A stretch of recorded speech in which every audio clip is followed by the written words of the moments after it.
Bien, buenos días, jóvenes.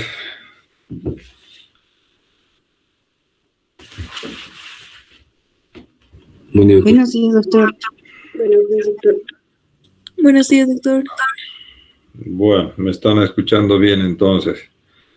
Vamos a empezar con la temática para hoy.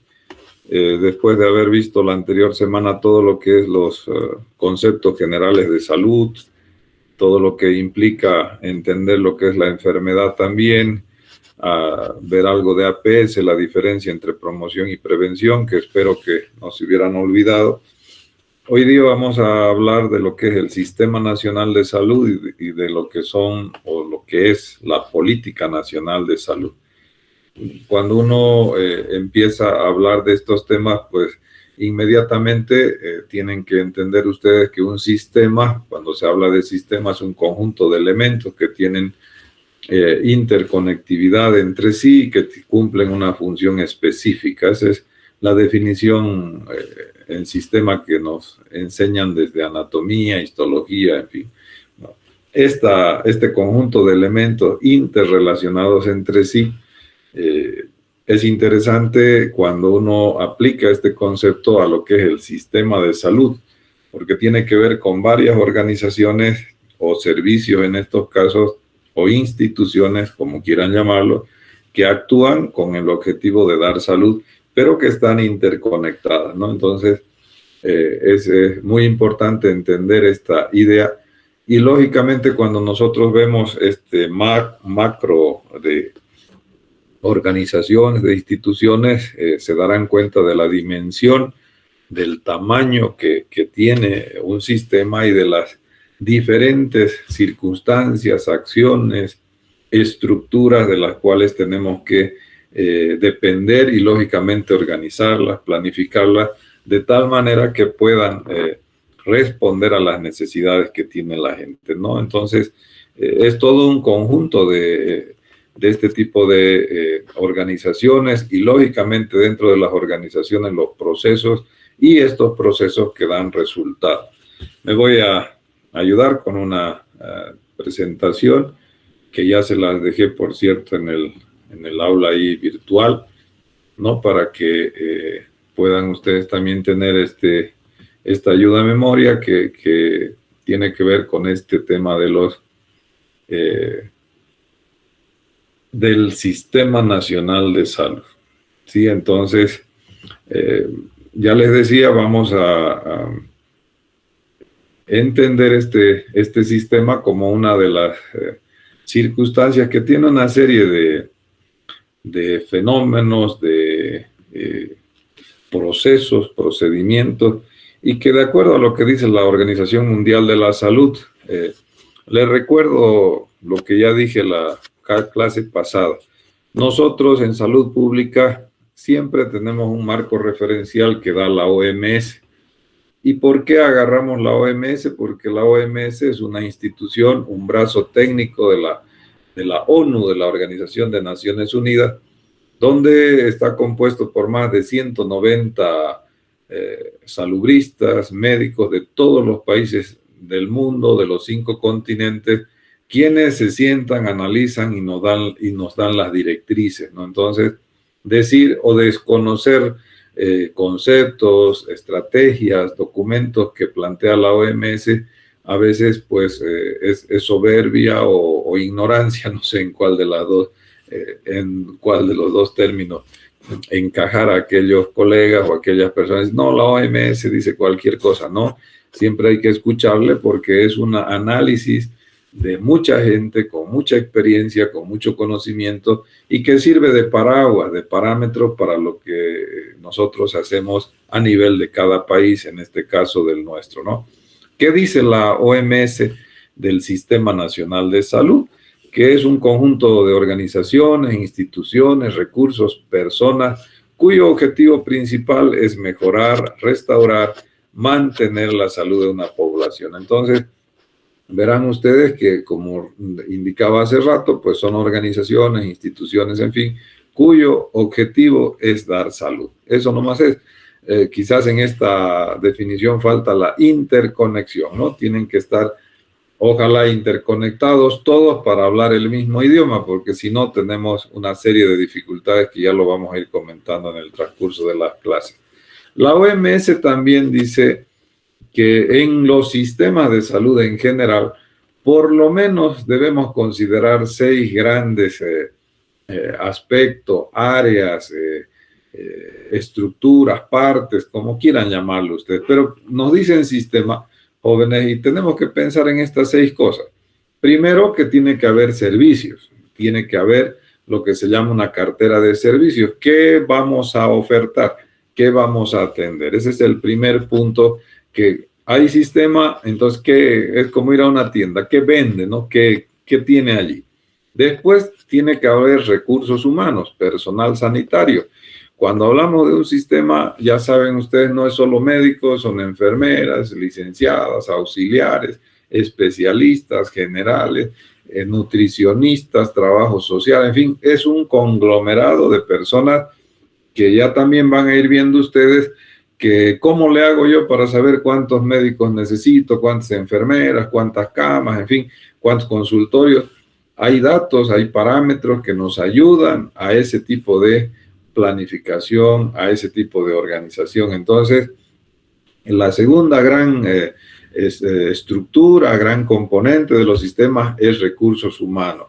Otra de las cosas claves dentro de un sistema es la información, ¿no? Cómo fluye la información que se llama interna, que se llama externa, cómo nos comunicamos entre el personal que trabaja allí, cómo hacemos, cómo difundimos a la población lo que hacemos, cómo hacemos en la entrevista, en la historia clínica de nuestro paciente, en las consultas, cuál es el protocolo que seguimos. En fin, el sistema de información es amplio, es toda una área que es fundamental para tomar decisiones, porque si yo no tengo idea cuántos pacientes vienen, de qué se enferman, cuántos mueren, cuántos se curan, cuántos solicitan el alta, en fin, y empiezo a manejar números, eso viene de la información.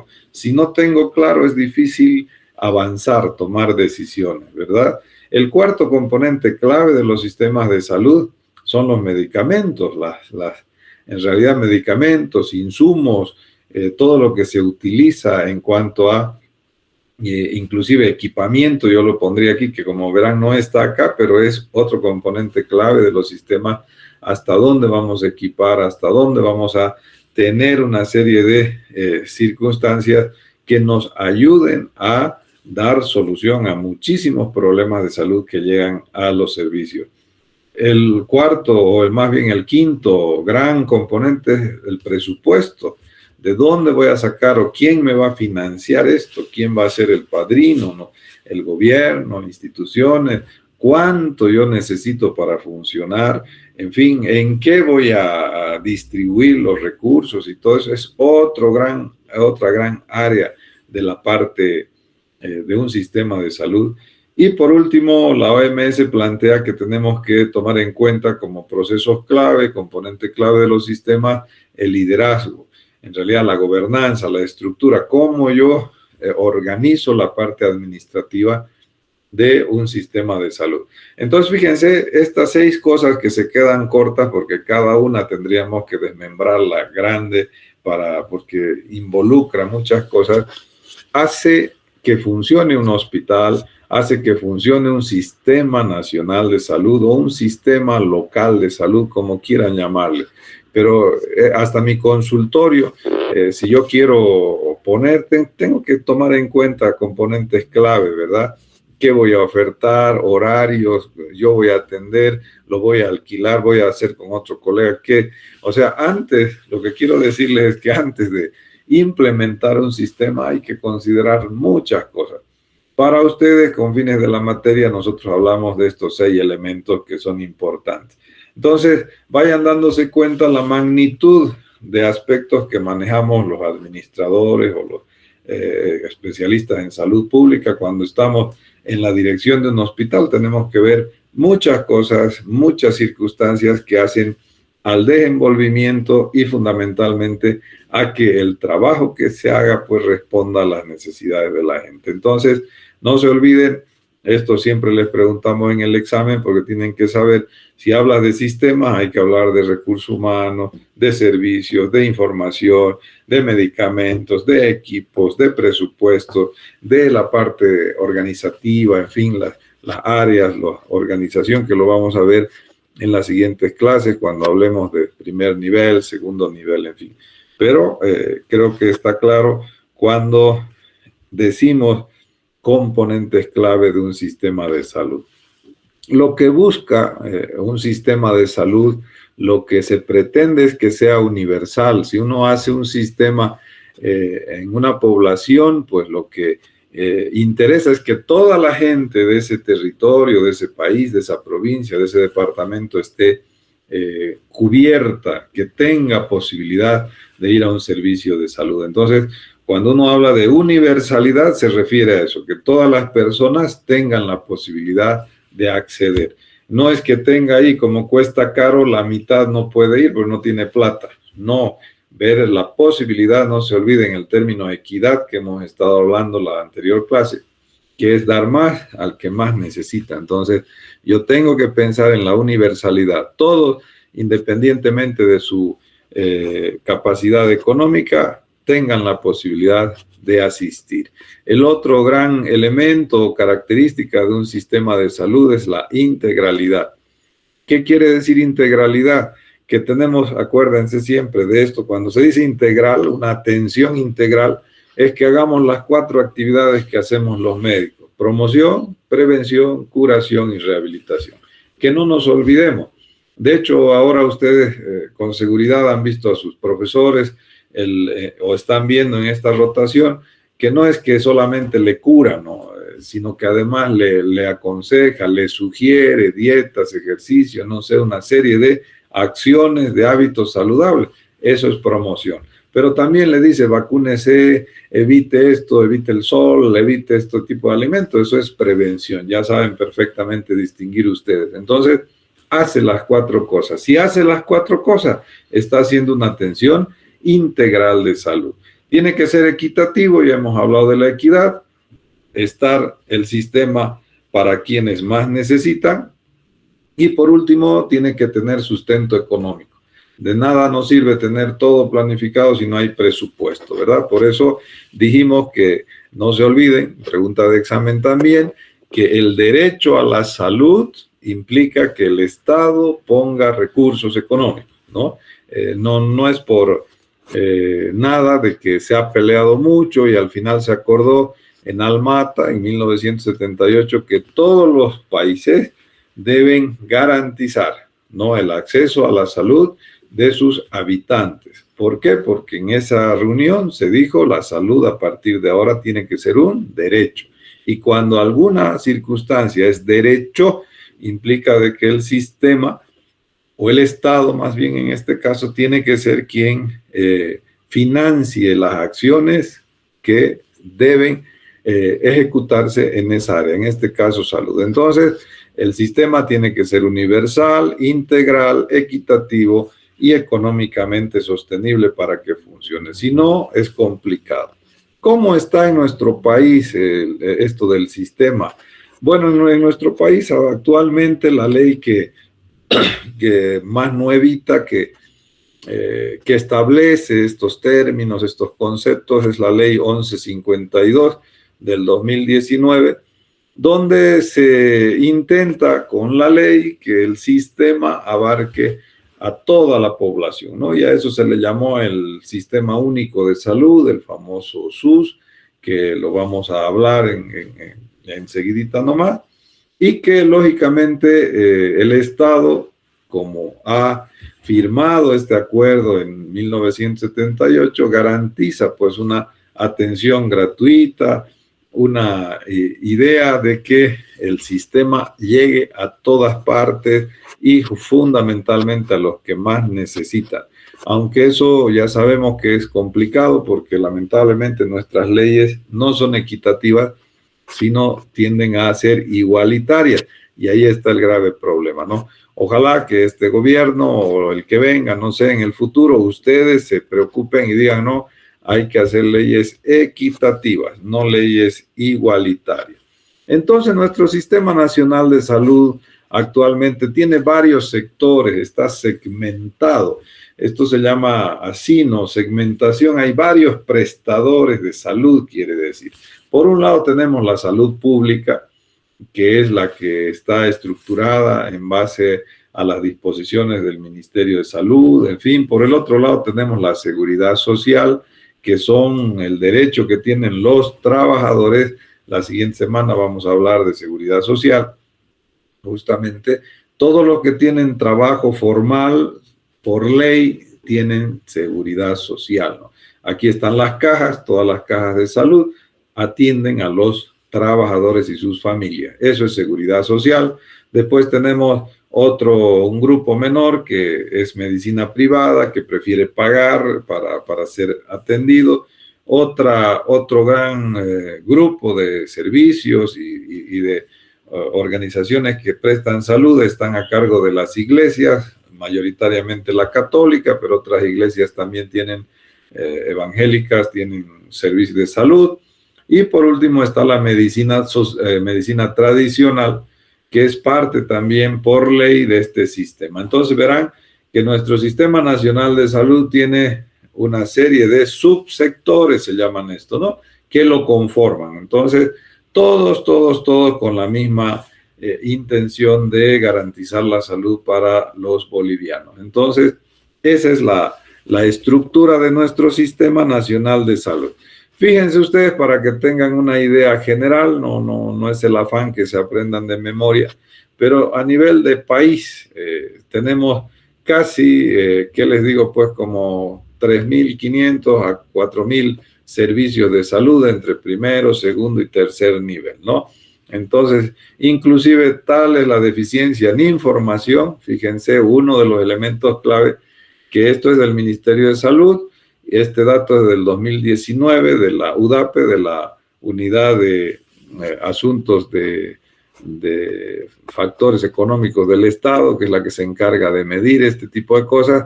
Y miren que en Pando no tienen datos siquiera de cuántos centros de primer, segundo y tercer nivel, ¿no? Pero verán que hay en poblaciones tan grandes como Santa Cruz, pues casi tienen la misma cantidad de servicios de salud que Potosí.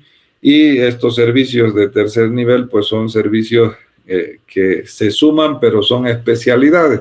Si me ayudan con su imaginación, el Hospital Viedma, por ejemplo, es uno, ¿no?, de tercer nivel, es el único que tenemos en Cochabamba. Sin embargo, aquí dice 19. ¿Por qué? Porque en el Viedma hay la maternidad, hay el Viedma como tal, hay el gastroenterológico, hay el pediátrico, ahí hay 4, ¿no? Entonces, en realidad están contando las especialidades, diríamos, de algunos servicios grandes, pero si tomamos la teoría, como vamos a ver enseguida, de características de los servicios, pues aquí hay uno solo de tercer nivel público, que sería el Viedma, hay otro que es de la Caja Nacional, que es el Hospital Obrero, y hay otro que es el Hospital Seto. No tendríamos más que 3, pero aquí aparecen 19, porque ya les digo, van contabilizando estos servicios que se van desmembrando en especialidades y al final terminan sumando como de tercer nivel. Pero bueno, entonces imagínense la magnitud de nuestro sistema, ¿no? Es grande, es complejo, es mucho, es pesado, y para eso es la administración hospitalaria. Se dan cuenta de la importancia de tener buenos administradores en salud, pero médicos, no de otras áreas, que entienden, que saben, que viven, que tienen absoluto conocimiento de lo que pasa pues en salud. Entonces, de ahí la necesidad, ya les decía, ojalá que a varios de ustedes o a alguno por lo menos le guste el área administrativa, porque hay impresionante, hay trabajo por todos lados, ¿no? Entonces, estos servicios de salud pública, del sistema de salud pública, de nuestro sistema, están conformados por niveles de atención. Y estos niveles de atención se organizan en función de la capacidad de resolver problemas de salud. Siempre les preguntamos eso también. ¿Por qué se organizan en niveles? ¿Sí?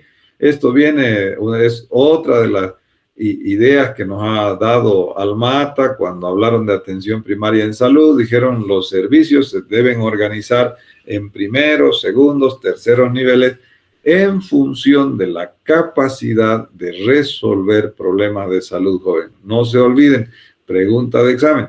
Los niveles de atención responden a la capacidad de resolver problemas. ¿Y de dónde sacaron esta idea esta gente que se reunió en la OMS? Han hecho muchas investigaciones en el mundo, en los 5 continentes, y vieron que de 100 pacientes que asisten a los servicios de salud, 80 de ellos son temas agudos pero leves, o sea, no ameritan internación, no ameritan complejidad de atención, exámenes extraordinarios de laboratorio, de imagenología, no, sino que 80 de ellos con una buena historia clínica se da un buen tratamiento y funciona, listo. Entonces, no necesitabas organizar hospitales en todos los lugares para atender, porque el hospital implica muchos recursos. Y no se olviden, uno de los componentes clave del sistema justamente es la sostenibilidad. Entonces yo no puedo tener muchos fondos destinados a hospital, a semejante estructura. ¿Para qué? Para que 80 de 100 vengan y no ameriten, no necesiten, si quieren ustedes, más servicio. Entonces de ahí salió, a estos los atenderemos en forma ambulatoria. No necesitamos hacer grandes infraestructuras y tienen que estar estos servicios cerca de la gente, en los barrios.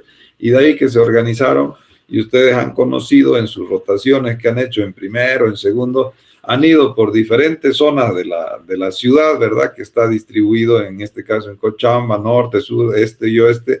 Hay centros de salud de primer nivel que tienen esa idea justamente de solucionar la mayoría de los problemas.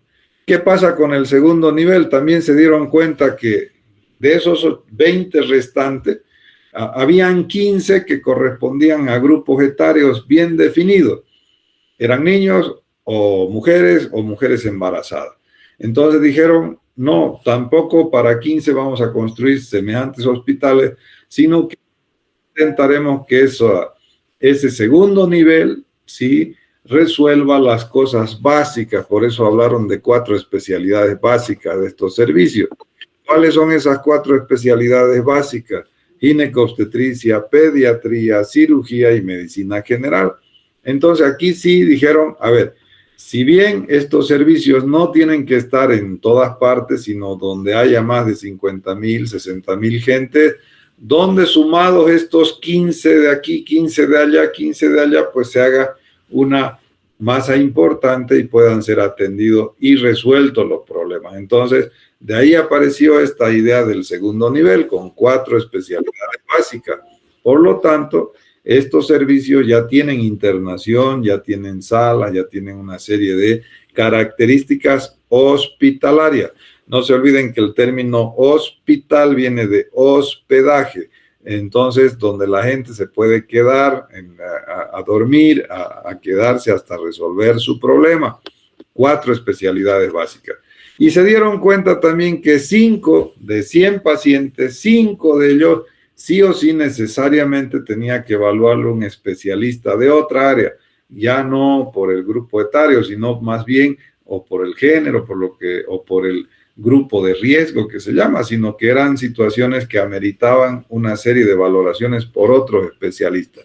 Y si hacemos 5 de 1,000,000 de gente, pues ya se vuelve una masa crítica importante. Y por eso fue que salió la idea también de tener solo servicios de terceros niveles en poblaciones realmente importantes de más de 1,000,000 de habitantes, porque ya la cantidad de personas que ameritan una valoración especializada, pues es muy importante. Así fue que se consolidó esta idea en 1978 y que nosotros hasta el día de hoy, y bueno, el mundo organizó sus servicios de esa manera, ¿sí?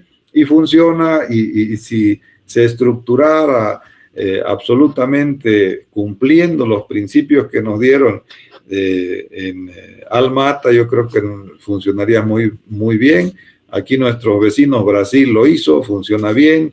Chile lo hizo, funciona bien, Perú funciona bien, qué sé yo, para no irnos más lejos. Sin embargo, nosotros siempre tenemos pero esto, pero aquí, pero allá, y hasta el día de hoy podemos tener un buen sistema integrado que nos ayude a resolver muchos problemas. El cuarto nivel es un nivel que está en la ley, que aparece siempre, pero que tiene algunas características técnicas importantísimas, ¿no? Y esa característica técnica es la investigación. Aunque algunos colegas, autores, profesores, manifiestan que en Bolivia hay algunos centros, alguna vez dijeron el gastroenterológico es de cuarto nivel porque no está haciendo trabajos, en fin. Yo digo que todavía no hemos logrado consolidar en Bolivia un solo centro que, por ejemplo, nos dé pautas de tratamientos nuevas, que hubiera realizado una serie de estudios que permitan implementar algún tipo de práctica médica, en fin, eso nos falta todavía, ¿no? Pero en teoría, no se olviden, el cuarto nivel tiene que ver con la parte de investigación. Y estos servicios de salud están organizados de tal manera que puedan interactuar entre ellos, porque ya saben, el sistema no funciona si no hay la interconexión de sus partes. ¿Y cómo es esa interconexión de sus partes? A través de lo que se llama el subsistema de referencia y contrarreferencia. Si yo detecto y no puedo solucionar un problema en el primer nivel, bueno, refiero al segundo nivel. Si en el segundo nivel no me pueden atender, pues refiero al tercer nivel. Y hasta el tercer nivel, con seguridad, me dan solución a mi problema, o por lo menos me dicen lo que debo hacer, lo que yo debo practicar para solucionar mi problema. Y si me han referido de un primer nivel, bueno, la contrarreferencia de lo que se trata es de volver a ese primer nivel mediante nota, mediante teléfono, no sé, todo un sistema que me digan, pues mira, José Pedro, ya tu paciente que me referiste ya está fuera de peligro, ahora te lo mando para que tú lo controles allá. ¿Se imaginan un sistema espectacular? Sería, o que me digan, José Pedro, me has mandado un paciente que según tú tenía apendicitis, pero te cuento que no era apendicitis, era un cólico renal. Y mira, si quieres, mañana va a haber una charla sobre cólico renal y abdomen agudo, entonces, ¿por qué no te vienes para que escuches y podamos charlar y con este paciente sirva de ejemplo para que recuerdes un poco y después tú ya solo pues allá no nos estés mandando cosas que no son, ¿verdad? Entonces mejora tu calidad técnica, nadie se enojaría. En cambio, ustedes mismos han escuchado en los turnos, ¿no? ¿Qué pasa en el Hospital Viedma?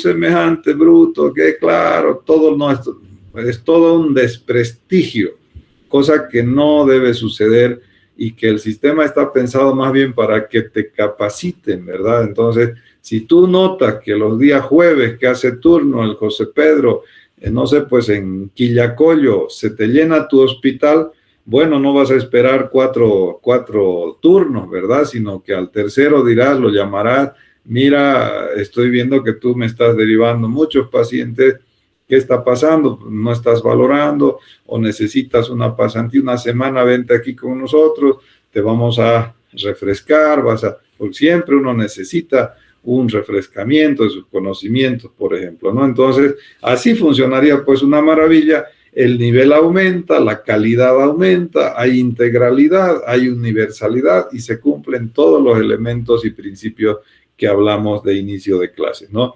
Entonces, ese es el ideal, jóvenes. Ojalá que ustedes no interesa trabajar en primero, en tercero. No todo el mundo quiere irse, cree que en el hospital es la clave. Sin embargo, cuando vas a un centro de salud con absoluto conocimiento, puedes resolver todo y te ganas, pues, puedes ser candidato a diputado después por tu barrio, ¿no? Todo el mundo te va a querer, va a decir, ese buen doctor realmente resuelve problemas. Pero tú de por sí no podrías si no tienes un sistema que te ayude, que te capacite, que te apoye, en fin, que te dé una serie de elementos que te permitan hacer un buen trabajo. Entonces, en teoría, así funcionarían nuestros sistemas de salud, con su organización por niveles de atención, y esta organización, repito, es fundamental en base a la capacidad de resolver los problemas de salud. Entonces, esta diapositiva en realidad resume todo lo que tenemos ahora como Sistema Nacional de Salud.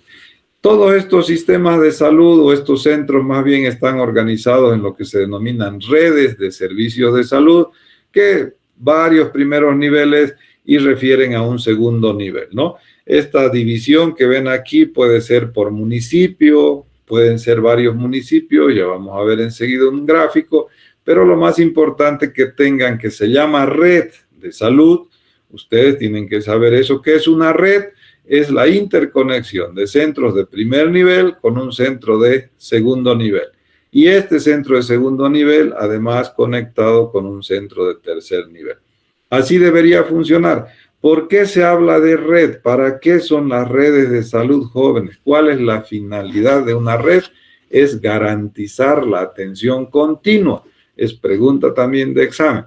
Uno hace red, hace niveles para garantizar la atención continua del paciente. ¿Qué quiere decir atención continua? Que no es que, mire señor, necesitamos una tomografía, ni modo, va a tener que ir a sacarse y saca y vuelva. Eso no es atención continua.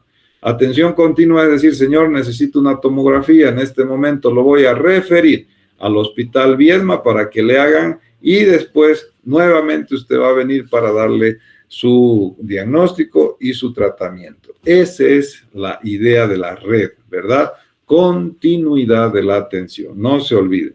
Y lógicamente ustedes van a tener que trabajar, sean especialistas que sea, van a hacer su ASU, saben lo que es el ASU, un año tienen que prestar, entre comillas, servicio rural, le llaman, ¿no? Para que les den sus títulos, y lógicamente esto es remunerado, les van a pagar un salario, pero la idea, ustedes tienen que saber que hay una red, y donde vayan a trabajar les van a decir, y si no les dicen, ustedes van a preguntar, ¿cuál es mi red? No, entonces, no, nosotros trabajamos con el Hospital Cochabamba o con el Hospital del Norte, con estos centros de salud o directamente con el Hospital Viedma, en fin, dependiendo de la ubicación geográfica que ustedes vayan, y aquí vemos en esta gráfica también, pues van a tener su red de salud. Así están organizados los servicios. Pueden ser servicios de un municipio, pueden ser servicios de 2 municipios y que entre ambos se llama mancomunidad de municipios. La mancomunidad de municipios del Valle Bajo, te dicen. ¿Qué te están queriendo decir? De Vinto, de Quillacollo, de Sipe, en fin, Valle Bajo. O te pueden decir la mancomunidad de municipios del Valle Alto. ¿Qué te están queriendo decir? Punata, Clis, Arani, todas las poblaciones del Valle Alto. O del Trópico, no sé, Villatunari, o de Chimoré, en fin. Están en nuestra red, les hablo de Cochabamba, organizadas por la cercanía, sí, entre 2, 3 municipios. Los que conocen aquí cerquita, por ejemplo, con Sacaba, es siempre la discusión en el Hospital Quintanilla, que tenemos ahí en el kilómetro de servicio de camino más arribita yendo a Sacaba. Ese, por ejemplo, pertenece a Sacaba, pero está dentro de la mancomunidad de municipios de Cochabamba. ¿Qué significa eso? Que no lo vas a llevar pues, al Hospital México, ¿no? A una valoración cuando más cerca es venir al Hospital Viedma. Entonces, por una cuestión de accesibilidad, se refiere al Hospital Viedma y no tienes que retroceder para después volver a traerlo al Viedma. Pero bueno, esas son circunstancias organizativas que están a cargo de los administradores, pero ustedes tienen que saber la lógica, ¿listo? Entonces, se trabaja en redes, no se olviden, que están compuestas por servicios de primero y conectados con un servicio de segundo y a su vez con un servicio de tercero. ¿Cuál es la lógica de las redes? ¿Cuál es el propósito? Garantizar la continuidad de la atención. No se olviden que el paciente a cualquier nivel reciba su atención. Entonces, en esta ley que les mencionaba, la 1152 del 2019, lo que se hizo fue establecer que ningún paciente puede ir directamente a un segundo o a un tercer nivel. Por eso, cuando ustedes empezaron a estudiar medicina, seguramente, y antes del COVID, los que conocieron el Viedma, espero que ustedes hubieran conocido, la emergencia era abierta, ¿no? El hospital, ahí la calle Venezuela, entraba quien sea, no pasaba nada. Ustedes podían entrar hasta el tercer, cuarto piso y nadie les decía nada. Pero era otro momento, había mucha confianza en la gente, pero tantos problemas han pasado en el país, ha crecido la población, hay más inseguridad, qué sé yo, que esta ley también y el gran problema que pasaba, era de que los pacientes se iban al Viedma y el Viedma andaba relleno, no abastecía, igual no abastece, pero era peor en esa época. ¿Por qué? Porque la gente de los barrios no iba a su centro de salud y se venía directamente al hospital Viedma. ¿Y por qué no iba a su centro de salud? Porque no le resolvían nada. Porque en el centro de salud el doctor, no, aquí no hay, todo no. Entonces la gente es sabia, la comunidad es sabia. Entonces decía, ¿para qué voy a ir yo allá si me van a decir que no hay? Mejor me voy al Viedma, allá hay todo. Y se venía en gran cantidad. Entonces, ¿qué ha pasado a partir de la ley esta y antes del COVID? Que se han empezado a reforzar algunos servicios de primer nivel que se les dio a las municipalidades, a los gobiernos municipales que se hagan cargo de esos servicios. Entonces, en función del alcalde de turno, pues se van organizando, se van implementando equipos, más recurso humano en estos servicios de primer nivel, y ya la gente confía y bueno, dice, no, voy al centro porque ahí ya me solucionan el problema. No necesito ir hasta el Hospital Viedma. Entonces, ahí empezó esto y además, legalmente, el Viedma ahora no te recibe si no tienes una hoja de referencia, a no ser que sea una emergencia. Entonces, eso ayudó y de esa manera también es lo que hay ahorita, ¿no? Entrar al Viedma es muy difícil en emergencia, sobre todo está todo cerrado, te piden una serie de requisitos, notas, y ustedes ya conocen todo ese trámite que gracias a la regulación legal evita de que la gente se avalanche a un servicio a buscar atención cuando en sus barrios tiene la posibilidad de ser atendido. Entonces, de ahí es que aparece legalmente establecido que el primer nivel de atención, pues, tiene sí o sí que atender a su población de cobertura. En función de ustedes dónde viven, ¿no? Pues tienen su centro de salud, tienen que ir ahí primero, inclusive ahí le inscriben y después de eso recién va si necesita, a una valoración especializada. Entonces, así funciona. En todo caso, miren, ni siquiera es del primer nivel al tercero, no hay ese salto, porque en la ciudad, gracias al COVID, se organizaron ya 3 hospitales de segundo nivel, y es así que por el norte tenemos al Hospital del Norte, en el sur al del sur, y en el centro tenemos al Hospital Cochabamba. Entonces, los centros de salud del norte primero envían al segundo nivel del Hospital del Norte, ¿no? A no ser que sea un paciente que amerite una derivación directa al tercer nivel. Pero en general funciona la red. Servicios del norte, servicios del centro, servicios del sur. Y cuando estos servicios, norte, centro, sur, no norte, Cochabamba y sur, si quieren mejor, no ven que necesitan una opinión más especializada, recién refieren al Viedma.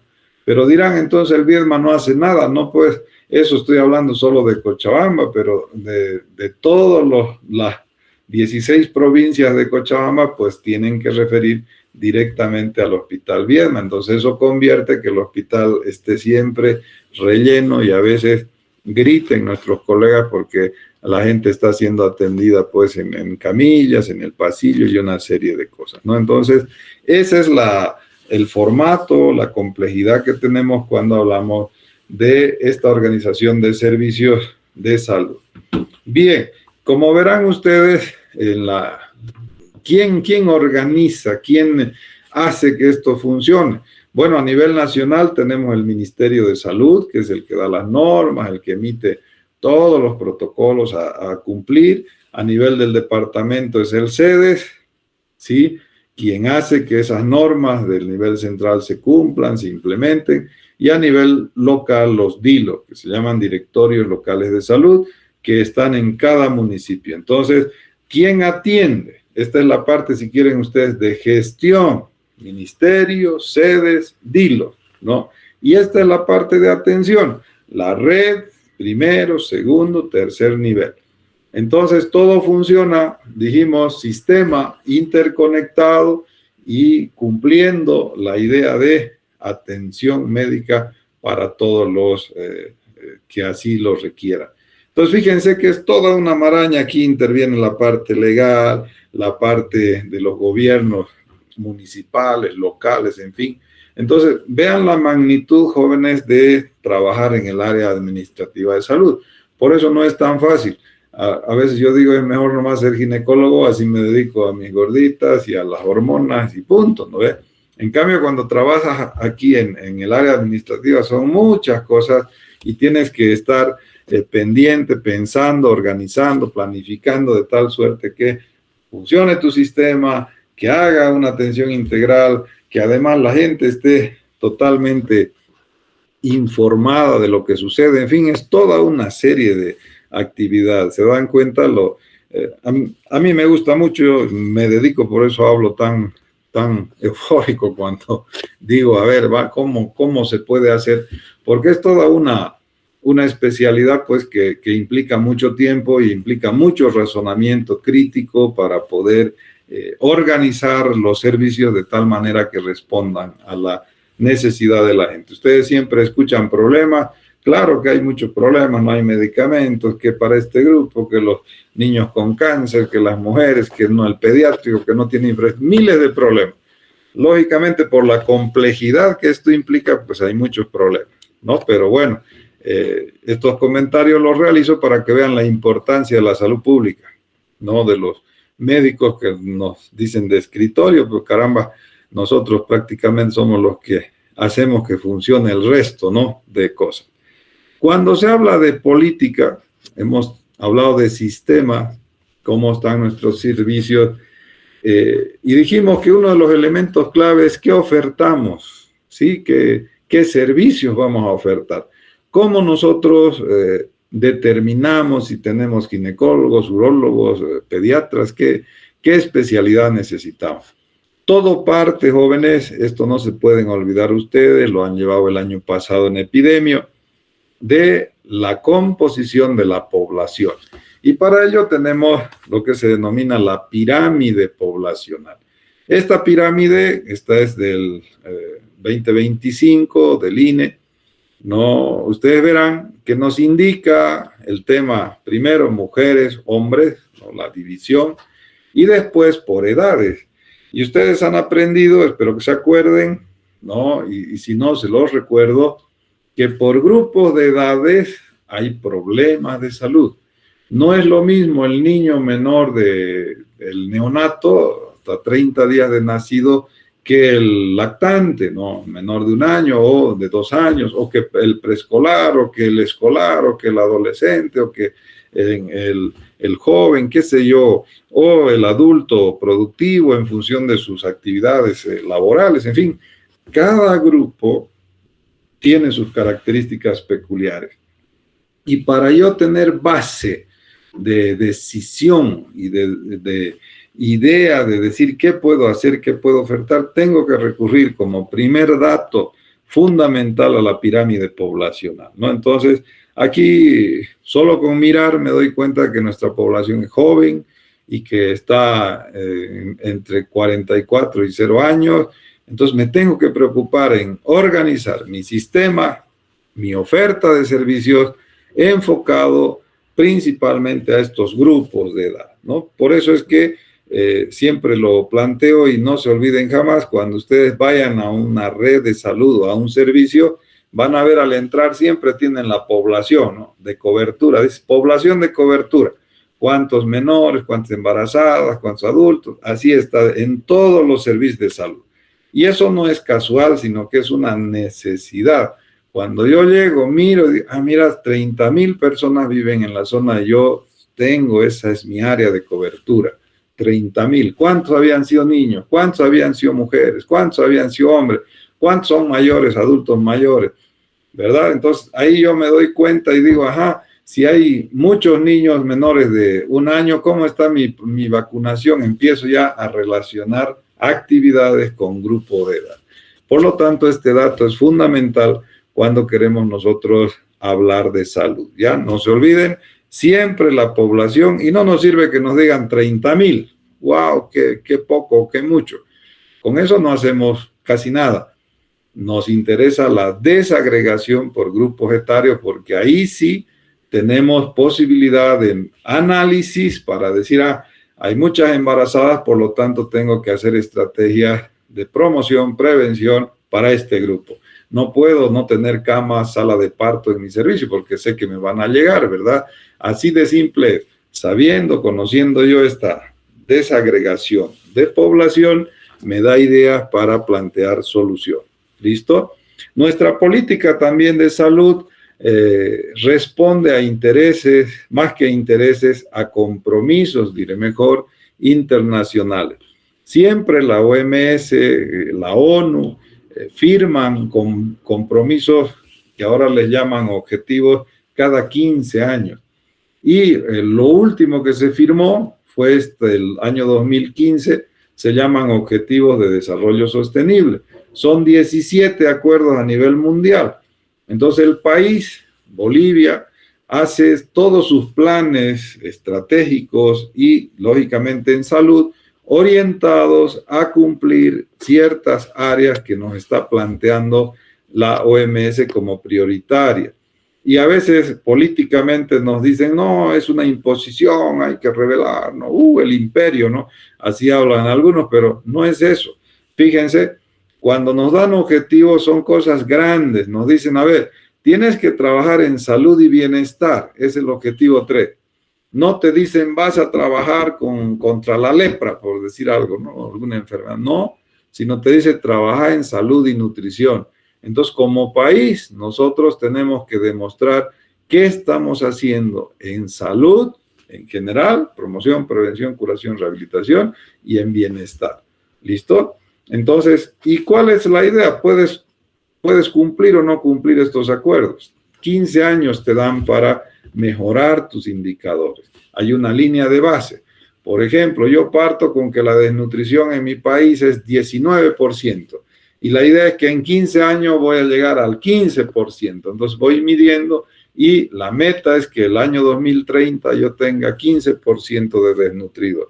¿Cómo lo voy a lograr? Ahí está mi creatividad de decir voy a vacunar, voy a alimentar, voy a dar suplementos, voy a controlar desde el embarazo. Puedes hacer una serie de estrategias para lograr aquello. Pero el mensaje que tienen que saber ustedes es que nuestras políticas siempre antes respondieron a los objetivos de desarrollo del milenio, se llamaba, y antes al acuerdo de Almata, 1978, salud para todos en el año 2000, entonces trabajábamos en esa perspectiva. Entonces no es un invento del gobierno de turno que aparezcan algunas políticas, sino más bien es una respuesta a estos compromisos. ¿Qué pasa si yo no cumplo? Yo puedo decir como país, ¿saben qué? ¿Qué me importa? Yo aquí voy a hacer otra cosa porque estos tipos están en otra. Sencillamente la Organización de Naciones Unidas no me va a apoyar, no me va a dar préstamos, no va a hacer nada, va a decir, ¿quieres hacer tus cosas solo? Bueno, hazlo solo. ¿Quieres estar con nosotros? Pues te vas a enmarcarte en estas cosas que no es imposición, son cosas grandes que todos los países necesitan, ¿no? Y aquí, como verán ustedes, terminar la pobreza, el hambre, la educación, igualdad de género, en fin, una serie de cosas. Por eso es que nosotros en el país escuchamos, ustedes han escuchado que hay que trabajar la ley de género, están respondiendo a esto. Hay que, bono Juancito Pinto y no sé qué, educación para que los niños no deserten de estudiar. Bono Juana Zurduy para que las personas, las embarazadas sobre todo, vayan a sus controles y mejoremos los índices de mortalidad, por ejemplo. Entonces, todas estas estrategias que tenemos en el país siempre han respondido a compromisos internacionales. Por favor, no es malo, no es sometimiento, no es que nos están el imperio, no, nada que ver, ¿no? Los políticos nos han metido una serie de ideas que no son verdad, ¿no? Y nosotros a veces caemos en la trampa y creemos, ¿no? Sino que estas son cosas buenas.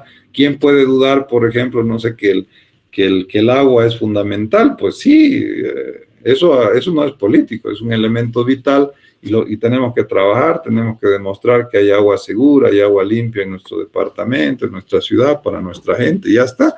Entonces, esa es la situación de nuestra política. Esta política se plasmó en el país en el año 2020, antes de la pandemia, en lo que se llamó el Plan Sectorial de Desarrollo y que tenía 3 ejes, ¿no? Esto es acceso al Sistema Único de Salud, está en la Constitución, todos los gobiernos están obligados a trabajar para lograr, ojalá, accesibilidad para todos los ciudadanos del país, promoción y soberanía. Este acceso universal tiene que ver con extensión de cobertura, ahí apareció este modelo SAPSI, las redes de salud se organizaron para que lleguen. Si ustedes recuerdan este tema de los médicos que fueron a Cuba y volvieron, ese se llama Programa Mi Salud, le dan una mochila a estos colegas y se van a hacer visita domiciliaria, por ejemplo, todo con la idea de que la población en general esté cubierta de estas acciones. El Seguro Universal de Salud, el famoso SUS, que ya saben ustedes que se tiene en el país, es parte de esta idea de acceso universal. El tema de promoción de la salud, pues la intersectorialidad, trabajar con sectores, reducir la violencia.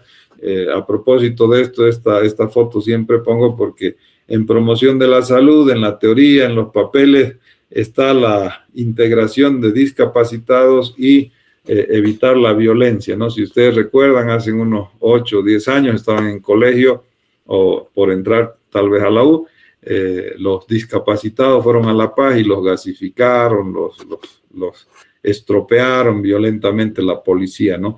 Y en los papeles se decía otra cosa, ¿no? Entonces, fíjense las contradicciones políticas que tenemos cuando en el papel se dice algo y sin embargo en la calle es totalmente diferente, y esto pasó en nuestro país. No hay que olvidar, no lo olviden nunca para no repetir la historia, porque esto estuvo mal y lo bueno hay que repetirlo, pero lo malo no. Y en el tema de soberanía, pues hay que ver el tema de la gestión, la organización de los servicios, todo lo que significa la integración entre seguridad social, servicios de salud pública, privados, en fin, que nos falta mucho, no se ha logrado todavía, ni siquiera entre las cajas, no. Los que han ido a la Caja Nacional no se pueden ni ver con los del CETON. Los del CETON no pueden cruzar 50 metros porque es otra caja, otra institución. Hay un tomógrafo aquí, otro tomógrafo allá, entonces hay duplicidad de servicios y ese tipo de cosas, ¿no? Entonces, eso no puede suceder. Sin embargo, en los papeles se está trabajando para lograr en algún momento que haya integración, que se intercambie servicios, que se garantice que las personas que necesitan pues nuestra atención la reciban, en fin, y eso es parte del plan que todavía está vigente. Les quiero decir, este nuevo gobierno, bueno, lleva 3 meses, no hay que exigir mucho, seguramente hasta julio de este año, ojalá, o hasta diciembre tendremos una nueva política de salud para los siguientes 5 años, ¿no? ¿Quiénes financian el sistema, jóvenes? Pues hay financiamiento del presupuesto general de la nación, hay instituciones que nos ayudan, hay impuestos de los cuales un porcentaje sale para salud y también la gente que pone de su bolsillo, ¿no? Entonces, tenemos muchas instituciones, organizaciones no gubernamentales que apoyan, ayudan, hay muchas que se hacen cargo de 1 o 2 municipios en el país. Entonces hay otras que se encargan con algunos programas, hay otras que te dan capacitación, hay otras que becan a los administradores para justamente mejorar su performance en el tema de administración. En fin, hay muchas cosas hay muchas más bien agencias y organismos que financian el presupuesto de la nación en salud. ¿Cuánto es? Eso es un misterio, ¿no? Nunca se sabe exactamente 6, 10, 15, 20% del presupuesto, nadie lo sabe. Esperemos que las cosas mejoren con esta administración gubernamental y sepamos por lo menos aproximado cuánto es lo que se gasta en salud en el país. Y en todo esto, pues apareció el tema del SAFSI, este sistema familiar comunitario intercultural. Es una forma de atención, es un modelo que nada más ustedes tienen que acordarse del concepto de salud que tanto hablamos la semana pasada. Bienestar biopsicosocial y no solamente la ausencia de enfermedad. Cuando habla del SAFSI te están diciendo eso. Acordate no solo del paciente, de su familia, de su comunidad. No ten ese enfoque. No seas biologicista, no te quedes en tu escritorio solamente para ver la enfermedad. Párate, anda a visitar, anda a la comunidad, anda a las reuniones, participa, opina, qué sé yo, dirigí, sugerí cosas buenas para la comunidad.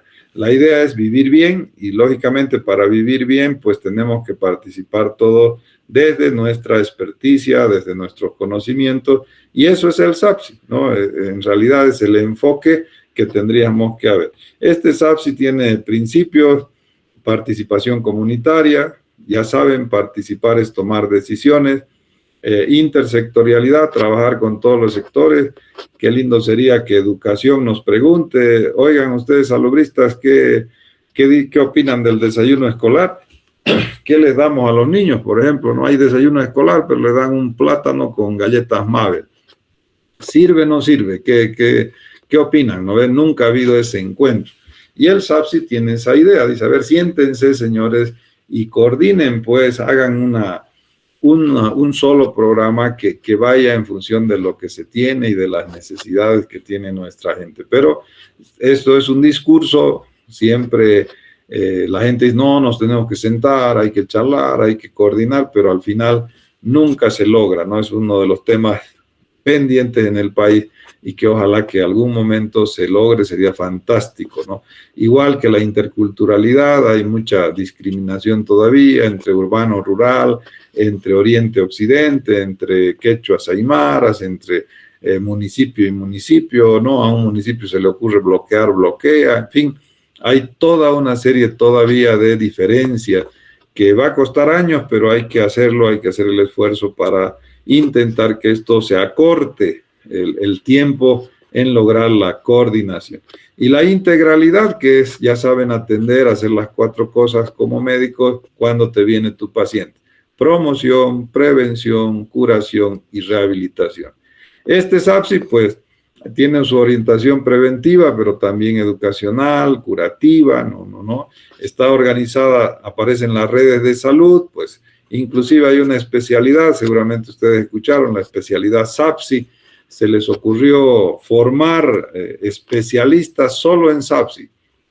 No sé si sigue esa oferta en las especialidades, pero bueno, hubo un tiempo que hay varios colegas que se dedicaron a eso, solo para dirigir una red o un centro de salud de primer nivel con este enfoque, ¿no? Entonces, hasta ese nivel hemos llegado pensando de que capacitando va a funcionar, pero ya ven que no solo es eso, sino hay muchas otras circunstancias que habrían que avanzar para lograr esta integración que buscamos.